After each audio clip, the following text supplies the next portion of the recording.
అనుదినం దేవునితో.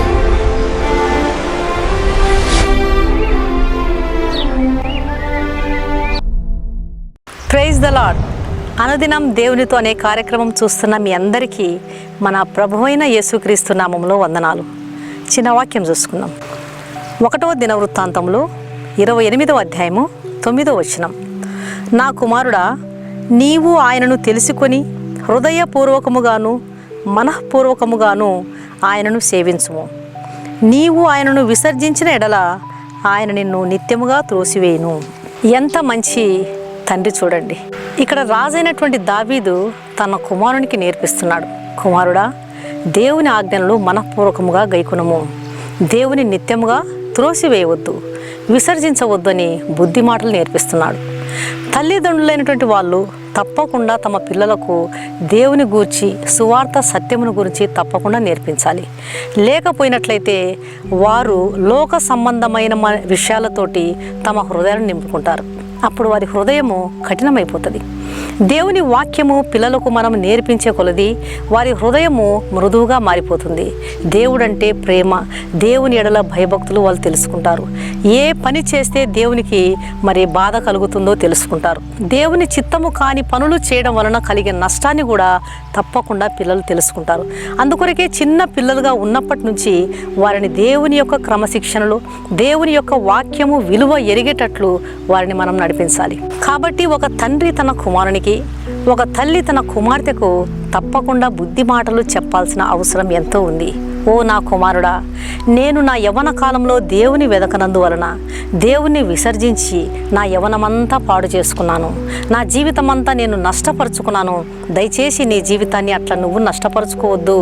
ఓ నా బిడ్డ, నా యవ్వన కాలం అంతా వ్యర్థమైన వాటితో నేను నింపబడి అనవసరంగా నా సమయాన్ని వ్యర్థపుచ్చి నా యవ్వనమంతా నేను పాడు చేసుకున్నాను. దేవుని విసర్జించి దేవుని ఆజ్ఞను నేను గైకొనకుండా దేవుని సన్నిధిని నేను నిర్లక్ష్యపెట్టి దేవుని సన్నిధిని నేను ఎంతగానో త్రోసివేసి చాలా నేను పాపం చేశాను. దేవుని సన్నిధిని నేను వెక్కిరించాను. అందుకొరకే నా జీవితము ఎంతో, నా యవ్వనం పాడైపోయింది. నీ జీవితాన్ని అలాగ పాడు చేసుకోవద్దు. నీ జీవితాన్ని వ్యర్థపుచ్చుకోవద్దు. దేవుని ప్రేమించు. దేవుడంటే విసుగు చెందవద్దు. దేవుని ఆజ్ఞలను గైకొను. దేవుని ప్రేమించు. మనపూర్వకంగా దేవుని ప్రేమించు. దేవుని త్రోసివేసినవంటే ఆయన నిన్ను త్రోసేస్తాడు. దేవుని మాటలను నువ్వు లక్ష్య పెట్టినట్లయితే దేవుడు నీ యందు నివసిస్తాడు. నీ ప్రతి పనిలో దేవుడు జయమిస్తాడు. దేవుడు సహాయం చేస్తాడు.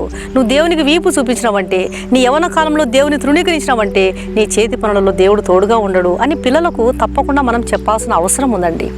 అట్లా గనక మనం పిల్లలకు దేవుని గురించినటువంటి జ్ఞానాన్ని బోధించకపోతే వాళ్ళు పెద్దవాళ్ళైనప్పుడు పెరిగి పెరిగి పెరిగి వాళ్ళలో తిరుగుబాటుతనం పెరుగుతుంది, నిర్లక్ష్య భావం పెరుగుతుంది, ఎదిరించే స్వభావం పెరుగుతుంది. తల్లిదండ్రులనే ఆఖరికి ఎదిరించే స్థాయికి వాళ్ళు తయారైపోతారు. అంతగా తమ హృదయాన్ని వాళ్ళు కఠినపరుచుకుంటారు. దేవుని వాక్యాన్ని పిల్లలకు బోధించడం ద్వారా, దేవుని ప్రేమను వారికి ప్రకటించడం ద్వారా తల్లిదండ్రులపై ప్రేమ, వెంటనే విధేయత చూపడం, ఎదురు చెప్పని స్థితి వారు నేర్చుకుంటారు. తిరుగుబాటు స్వభావం వాళ్ళలో ఉంటుంది అంటే దేవుని వాక్యం వారికి అందలేదని అర్థం. మేమేదో చర్చికి వెళ్తున్నాం, వస్తున్నాం, ప్రార్థనలు చేస్తున్నాం, సంఘ కార్యక్రమాల్లో చురుకుగా పాల్గొంటున్నాం అనుకునేది కాదు. కానీ చిన్న బిడ్డలుగా ఉన్నప్పుడే వారిని దేవుని మార్గంలో నడిపించాలి. చిన్న బిడ్డలుగా ఉన్నప్పుడే వారితో కలిసి ప్రార్థించాలి. ఉపవాస ప్రార్థన యొక్క ప్రాముఖ్యతను వారికి నేర్పించాలి. దేవుడంటే ఎంత ప్రేమ గలవాడు. దేవుని చిత్తం నుండి తొలగిపోవడం వలన ఎలాంటి నష్టాన్ని మనం ఎదుర్కొంటాము. లోకంలో పాపం ఎంత దుర్మార్గత పెరిగిపోయింది. వాటి నుంచి మనం తప్పించబడాలంటే దేవుని వాక్యం ఎంతైనా అవసరమని చిన్న బిడ్డలుగా ఉన్నప్పుడే నేర్పించాలండి. లేకపోతే పెరిగే కొద్దీ వాళ్ళలో పాపం కూడా పెరుగుతుంది, మూర్ఖత్వం పెరుగుతుంది, చెడుతనం పెరుగుతుంది, హృదయం కఠినమైపోతుంది. అలివిగాని వారుగా పిల్లలు తయారైపోతారు. అలాగ తయారైపోయినప్పుడు తల్లిదండ్రులకు ఎంతో దుఃఖాన్ని, దిగులును, చింతను తీసుకొచ్చేవారుగా ఉంటారు. దానికి కారణం చిన్న వయసులో ఉన్నప్పుడే పిల్లలకు దేవుని మార్గాన్ని నేను నేర్పించనందువలనే ప్రభువా అని దేవుని సన్నిధిలో ఎంతో పశ్చాత్తాపడాలి. అయ్యో ప్రభువా, పిల్లలు ఇలాగ తిరుగుబాటుదారులుగా కానికి కారణం నేను చిన్న వయసులో వారికి నీ భయాన్ని నేను పెట్టలేకపోయాను తండ్రి. అయ్యో ప్రభువా, ఈరోజు నా పిల్లల్లో ఇంత పాపము, ఇంత హృదయ కాఠిన్యము చూడడానికి గల కారణం చిన్న వయసులోని దేవుని వాక్యాన్ని కంటత చేసేటువంటి తత్వాన్ని నేను వారికి నేర్పించనందువలననే తండ్రి నన్ను క్షమించు అని దేవుని సన్నిధిలో ఎంతైనా ప్రార్థన చేయాలి. కాబట్టి బిడ్డల కొరకు ఎంత చక్కటి హెచ్చరికనిస్తున్నాడు రాజైన దావీదు తన కుమారునికి.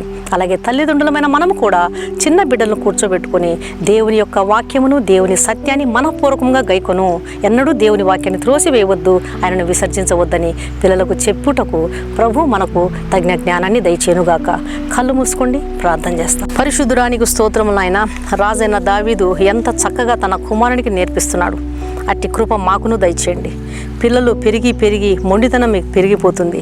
తల్లిదండ్రుల మాట వినక తిరుగులాడేటువంటి తిరుగుబాటు స్వామి ఎక్కువైపోతుంది. దయచేసి ఎంతమంది తల్లిదండ్రులు దిగులు పడి ఈ దినాల్లో చాలా బాధపడుతూ వారికి వీరికి తమ బాధలు చెప్పుకుంటూ ఉంటున్నారు. నాయన, అయ్యో తండ్రి, నాదే తప్పు ప్రభువా, బాల్యం నుంచి నీ యందు భయభక్తులు పిల్లలకు నేర్పలేకపోయాని, అందుకే బిడ్డలు ఇలా తయారయ్యారు. నాయన, నన్ను క్షమించు, వీరిని రక్షించు అని తల్లిదండ్రులు ప్రార్థించుటకు నాయన మా ప్రియ బిడ్డలందరికీ సహాయం చేయండి. దేవుని యందు భయభక్తులు నేర్పించాలి, వ్యర్థమైనవి కావు అని నీ వాక్యం సెలవిస్తుంది. నీ వాక్యం బిడ్డల్లో మృదుత్వాన్ని కలుగజేస్తుంది. అయ్యా నా తండ్రి, నీకు స్తోత్రాలు.